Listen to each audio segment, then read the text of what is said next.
Olá, meu povo, Deus abençoe sua vida. Muito obrigado por você estar aqui comigo mais uma vez. Mas antes de mais nada, não esquece de deixar o seu like, de se inscrever no canal se você ainda não é inscrito e principalmente compartilhar este vídeo com as suas redes sociais, com seus contatos, que é muito importante. Como eu sempre falo, se nós não tivermos estas questões aí envolvendo o nosso vídeo, com certeza o YouTube vai nos manter numa posição lá embaixo. Quando você começa a ter inscritos, quando você começa a ter likes, ou seja, as pessoas começam a mostrar interesse, e aí o canal começa a crescer dentro da plataforma. E isso é muito importante para que nós possamos divulgar a palavra de Deus, que é o objetivo maior desse canal. Nós vamos agora para uma breve vinheta e logo em seguida estaremos dando início a mais uma mensagem da palavra do Senhor.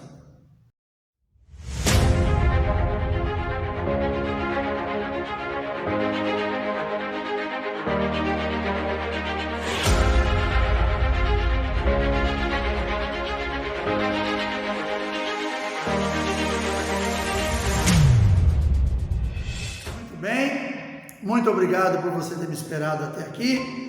Agradeço aí a sua paciência e convido você nesse momento, se você estiver de posse da sua Bíblia, que é a palavra de Deus, abra comigo no livro de 2 Crônicas, capítulo 7, nós vamos ler a partir do verso 13, que diz assim: Se eu cerrar os céus e não houver chuva, ou se ordenar aos gafanhotos que consumam a terra, ou se enviar a peste entre o seu povo, entre o meu povo, e se o meu povo que se chama pelo meu nome se humilhar e orar e buscar a minha face e se converter dos seus maus caminhos, então eu ouvirei dos céus, perdoarei os seus pecados e sararei a sua terra. Agora estarão abertos os meus olhos e atentos os meus ouvidos à oração deste lugar. Amém? Queridos, o próprio Deus aqui, ele dá uma informação para nós, através da sua palavra, de como deve ser o nosso procedimento quando algumas coisas acontecem. E trazendo para os nossos dias, nós temos visto aí que a nossa geração, o nosso tempo atual, ele tem sido um tempo de grande decadência espiritual. Tudo aquilo que no passado era considerado erro, pecado, muitas dessas coisas hoje estão se perdendo dentro da sociedade. O pudor, isso tem se acabado. A vergonha, aquela coisa de praticar os atos errados, libidinosos. Hoje a gente vê, por exemplo, aí em algumas passeatas que fazem, protestando por alguma coisa, a gente vê muitas vezes coisas diabólicas que acontecem. A gente vê o ser humano se expondo ao ridículo na intenção de humilhar uma outra pessoa e ele não vê que ele próprio está se humilhando. Mas o que nós vamos falar hoje não é sobre as coisas do mundo, mas vamos falar sobre as coisas da palavra de Deus, que é principalmente nós que somos a igreja de Cristo na terra. Então nós temos que entender também que o mundo lá fora, ele está totalmente transtornado. Mas se nós formos olhar também, conosco também aconteceram algumas modificações que não deveriam ter acontecido. E eu quero ler para nós aqui algumas coisas que eu deixei anotado, que o que nós vivemos hoje são consequências das nossas próprias escolhas. A igreja sempre esteve de portas abertas esperando pelos homens, mas muitos não vêm. Hoje Deus age em nossas escolhas. A igreja, por exemplo, ela tem permitido a entrada do mundo nela.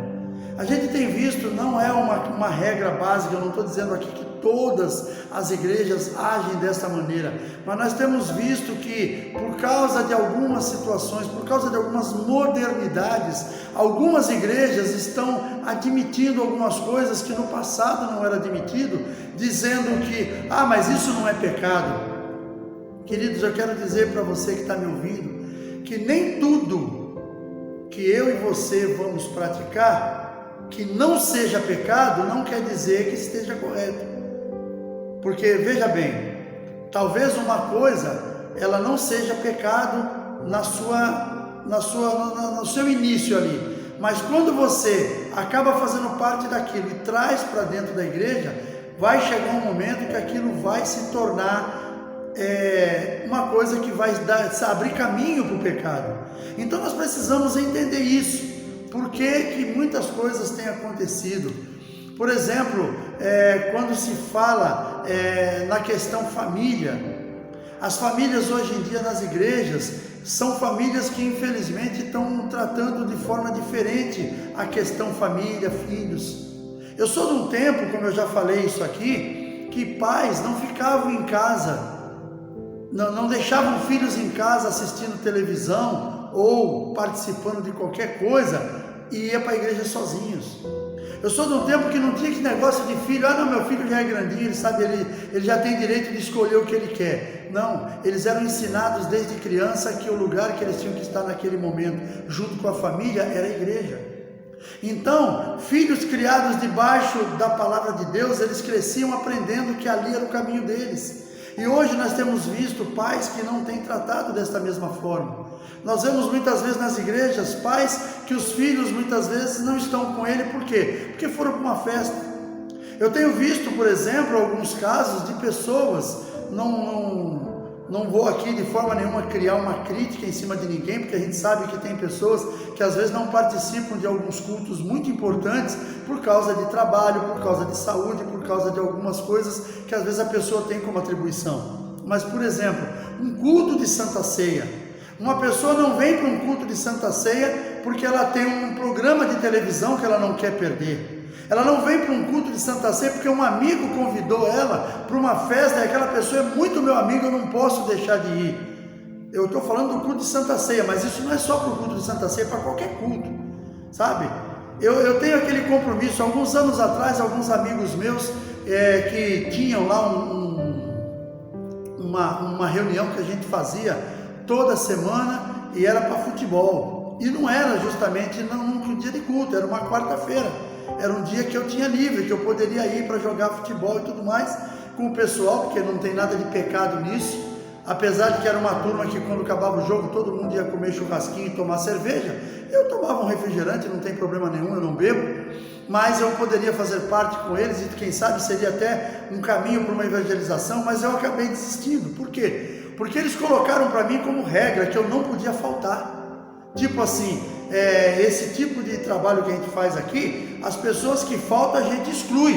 Eu falei, então não vou nem entrar, porque os únicos lugares que eu vou, que eu sinto que eu tenho que estar presente, independente de qualquer coisa, é a igreja e o meu lar, a minha família, o meu trabalho, que eu também trabalhava naquele tempo ainda. Agora, para uma questão social, amanhã eles mudam aquele dia para uma quinta-feira, vão querer exigir que eu esteja lá na quinta-feira. Não, quinta-feira é um dia sagrado para mim, porque é um dia de culto, apesar que o nosso culto tem que ser todos os dias. Não pode ser exclusivamente num ou outro dia, tem que ser todos os dias. Mas nós temos o dia da nossa reunião na igreja, quando nós nos reunimos com os irmãos para adoração, para louvor, para a glória do Senhor.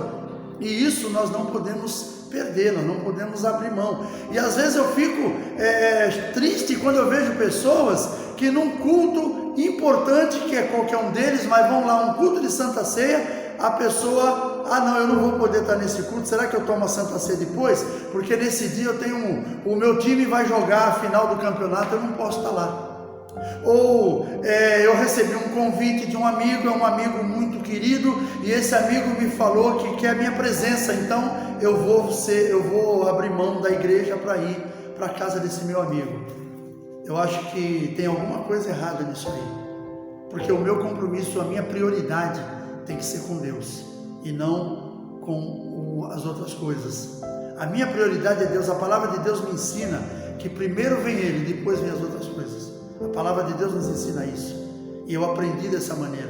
Então nós precisamos entender que Deus tem que ser prioridade em nossas vidas. E se você é membro de uma igreja, se você faz parte do ministério, você precisa entender que isso é prioridade na sua vida. Nós não podemos abrir mão daquilo que Deus colocou para a gente. Eu, por exemplo, hoje eu sou pastor de um ministério. Eu faço parte do ministério, sou um dos pastores do ministério. E eu tenho meu compromisso com a igreja que eu dirijo. Então chega num dia de culto, eu deixo de ir para um culto importante por causa de algo que eu vou fazer lá para o mundo. Não, porque um amigo me convidou. Se você está saindo dali da igreja para ajudar uma pessoa, porque é um momento extremo, a pessoa está passando, eu até entendo. Mas você deixar de participar de um culto por causa de uma festa lá fora, por causa de uma festa, por mais amizade que você tenha com essa pessoa, traga ele para a igreja contigo e depois participe da festa com ele. É muito importante que a gente entenda que a nossa prioridade tem que ser Deus. E aí nós vemos então, por exemplo, que hoje mais importante para muitos são os holofotes da fama, e a família fica em segundo plano. É uma coisa também que a igreja tem cometido pecado. Quando eu falo igreja, são os membros. Tem cometido esse pecado. Muitos aí estão valorizando muito mais. Às vezes a pessoa vai num culto porque quem vai pregar é uma pessoa que todo mundo conhece, é um cara da mídia, é um cara que todo mundo fala bem dele. No entanto, num culto em que vai pregar uma pessoa que talvez você conheça porque faz parte do teu ministério, você não dá o mesmo valor, sabe? Eu vejo, por exemplo, as igrejas, como eu peguei participar no passado, igrejas que muitas vezes na quarta-feira era um culto de oração, ninguém aparecia, eram muito poucas pessoas. Eu sempre participei do culto de oração. Só que lá num belo dia o nosso pastor trazia um pastor conhecido, a igreja lotava. Um dia eu fui ministrar a palavra e Deus me usou minha vida para falar naquele dia. Falei, isso é hipocrisia da parte dos meus irmãos aqui presentes. Porque nós viemos aqui num dia quando algumas pessoas, algum pastor que tem um determinado currículo diferente vem, aí todo mundo vem, a igreja lota, e nos outros dias que vai pregar um membro da igreja, que vai pregar um presbítero, que vai pregar um diácono, as pessoas não dão o mesmo valor. Por quê? Não é a palavra de Deus que ele vai pregar? Deus não vai usar a vida daquele homem, Deus só usa daquele anterior. Então essas coisas têm que ser tiradas da igreja. E isso tem trazido o quê? Isso tem trazido consequências. Nós precisamos ver também, nós trocamos, como eu falei, cultos importantes por programas do mundo. Então, o que nos resta fazer? O que nós precisamos fazer para que isso seja mudado? Primeiro, nós precisamos nos humilhar. Precisamos, aquilo que a Bíblia fala aqui no livro de 2 Crônicas 7,14, se o meu povo que se chama pelo meu nome se humilhar. O que é se humilhar na tua opinião? Se humilhar é reconhecer que Deus é poderoso, que Deus é Senhor, que Deus é onipotente, onipresente, onisciente, e que a Ele toda a honra, a Ele toda a glória. Nós precisamos reconhecer isso. Quando isso nós fazemos, nós estamos nos humilhando ao Senhor, ou seja, estamos tirando de nós toda e qualquer soberania e entendendo que o único soberano é Deus. E às vezes tem pessoas que eles se acham, porque às vezes tem uma boa oratória, porque às vezes ele pertence, ele tem um grupo ali que vive exaltando ele, uma coisa muito perigosa. Quando você ministra a palavra e alguém vem bater nas suas costas, sabe, fazer aqueles elogios. Não estou dizendo que a pessoa não possa ser elogiada. Olha, a tua palavra que você trouxe nessa noite, Deus usou a sua vida para falar comigo, amém, isso é muito bom. Você saber que você estudou, que você meditou e que você ministrou a palavra e que pessoas naquele lugar foram edificadas, mas não pessoas que vinham fazer elogios para você como se a palavra que você trouxe fosse sua, e nós sabemos que não é. Então uma coisa muito importante, nós precisamos nos humilhar, reconhecer em Deus quem Ele é e não em nós. Os holofotes não podem estar sobre nós, os holofotes, a luz tem que estar sobre Ele. Ele tem que ser exaltado, Ele tem que ser enaltecido. Uma outra coisa, orar. O povo tem orado muito pouco. Eu tenho visto isso na igreja em que eu dirijo. Quando se trata de oração, são muito poucas pessoas que participam. As pessoas gostam de festa, as pessoas gostam de muitas coisas, mas quando se fala de oração, e oração é a principal forma de você estar em contato com Deus. É através da palavra que Deus fala com você, e através da oração em que você fala com o Senhor. Então é uma coisa que não podemos abrir mão, precisamos estar sempre com a nossa vida em oração, precisamos estar sempre buscando ao Senhor, buscando a sua face, isso é muito importante. E o próprio Deus fala aqui na sua palavra, se o meu povo que se chama pelo meu nome, se humilhar e orar, ou seja, reconhecer que Ele é Deus, e se dobrar diante dele em oração, reconhecendo que Ele é o único que pode fazer algo por mim e por você. Ele é a única pessoa, Ele é o único ser neste universo a quem nós devemos buscar alguma coisa. Não tem como buscar no homem. Quando você busca no homem, você vai ser,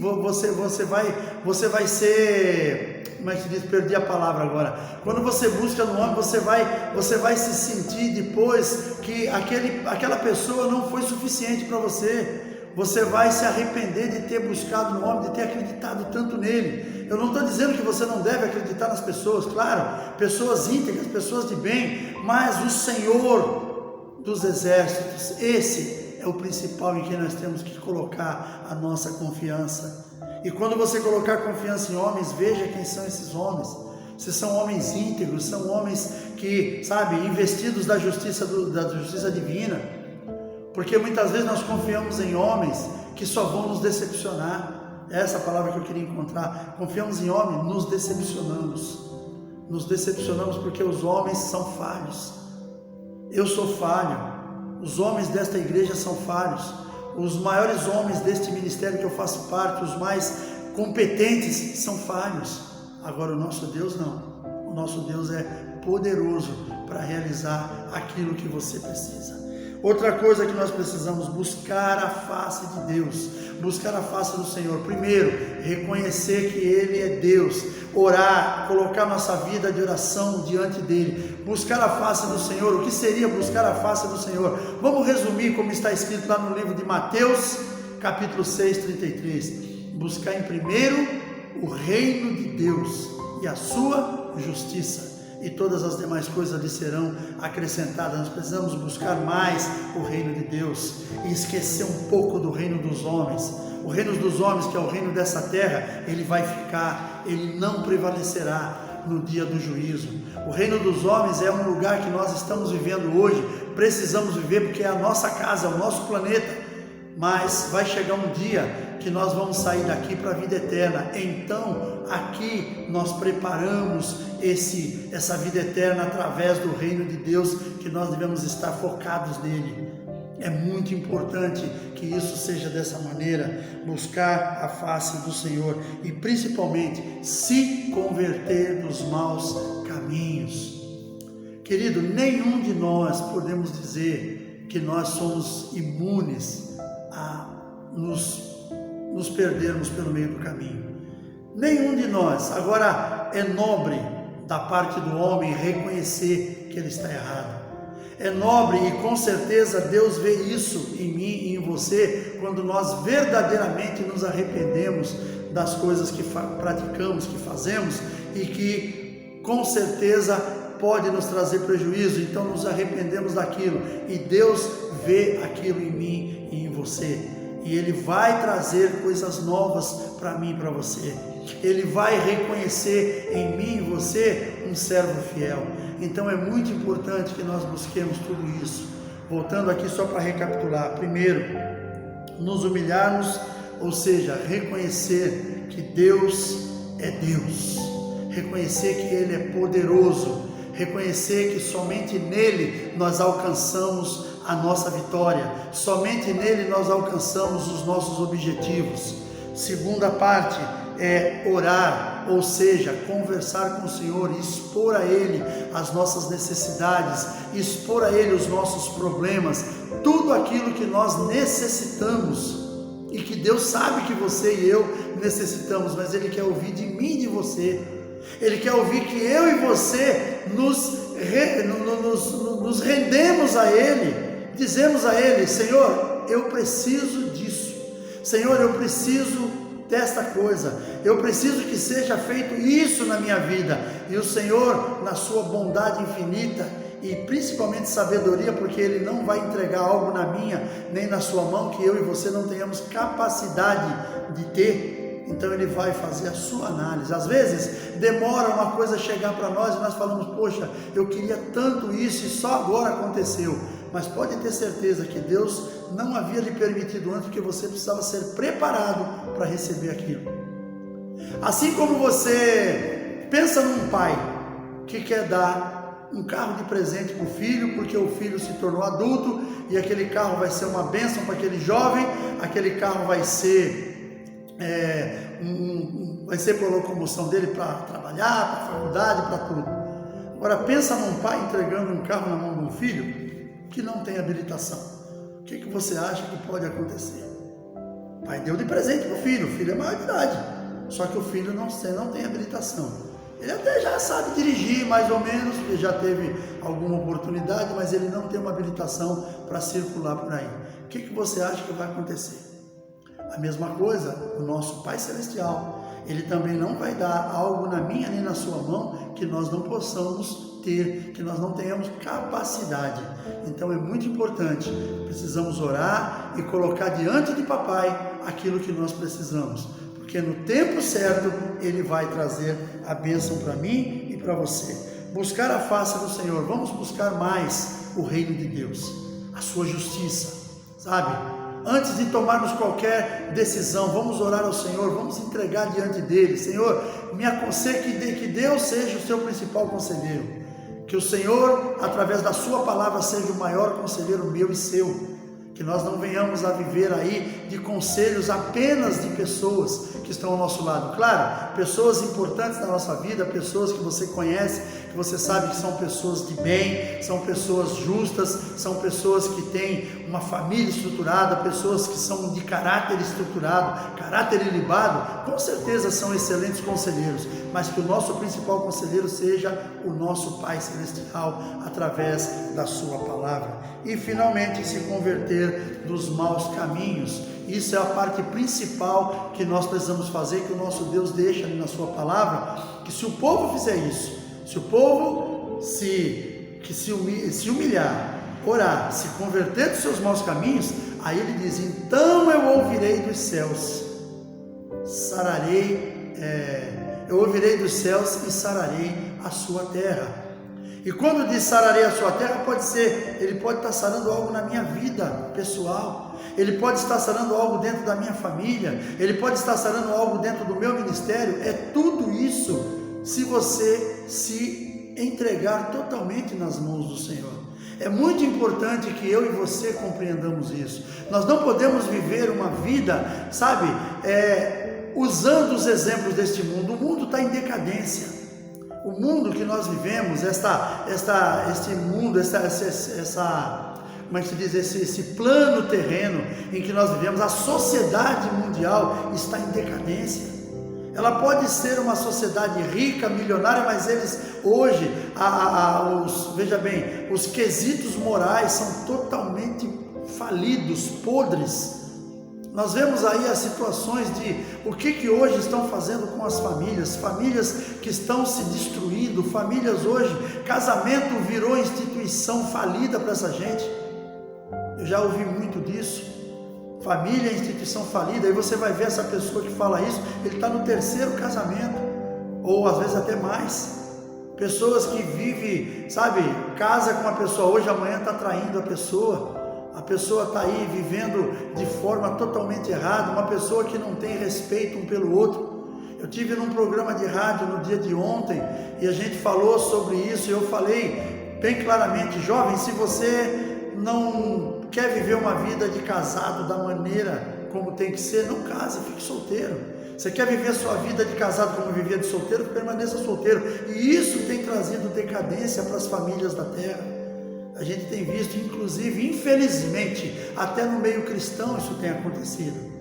Tem acontecido adultérios, tem acontecido traições, tem acontecido divórcios, separações, sabe?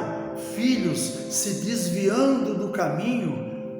Claro que a gente sabe que há uma influência lá fora muito grande, mas às vezes, será que os pais fizeram com que aqueles filhos andassem no caminho correto, ensinaram para ele o caminho da luz? Então tudo isso faz parte, tudo isso tem a ver com a nossa questão que nós vimos hoje na questão da palavra. O nome dessa mensagem é Quando Deus Age, e Deus está agindo nos dias de hoje.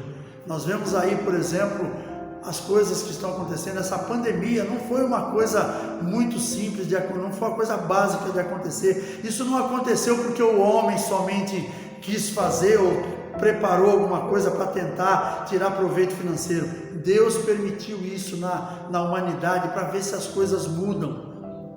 Com certeza, porque o nosso Deus, ele não se interfere na minha e nem na sua maneira de agir. Ele nos ensina.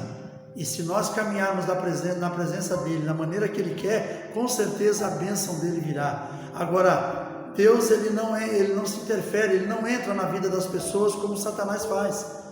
A palavra de Deus diz lá no livro de João 10:10 que Jesus veio que Satanás veio para matar, roubar e destruir. Jesus veio para que tenhamos vida e a tenhamos com abundância. Só que esta vida em abundância é um querer meu e seu.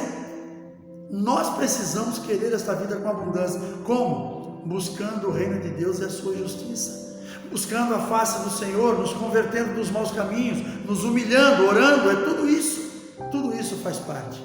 Queridos, eu espero que você possa fazer um uso excelente dessa palavra, que mais para frente, quando tiver outra oportunidade, vamos estar novamente trazendo mais uma mensagem. Eu quero orar com você nesse momento. Feche os seus olhos. Pai querido, em nome de Jesus, eu venho te louvar e te agradecer nesse momento. Obrigado, Pai. Obrigado pela tua palavra, obrigado pelas vidas que estão assistindo do outro lado desta tela. Que a tua graça e o teu poder se derrame sobre as nossas vidas. Que sejamos sempre instrumentos para fazer a tua vontade, ó Pai. Que tudo em nós seja para a glória do teu nome. Que a tua mão poderosa seja sobre nós e que onde nós colocarmos a planta dos nossos pés, que ali o teu poder seja derramado, que a unção do Senhor seja manifesta e que tudo seja para a glória do teu nome. É o que te pedimos neste momento e já te agradecemos em nome de Jesus. Amém. Glória a Deus. Muito obrigado pela tua presença até agora. Um forte abraço, um grande beijo no coração e até o próximo vídeo, se assim o nosso Deus permitir.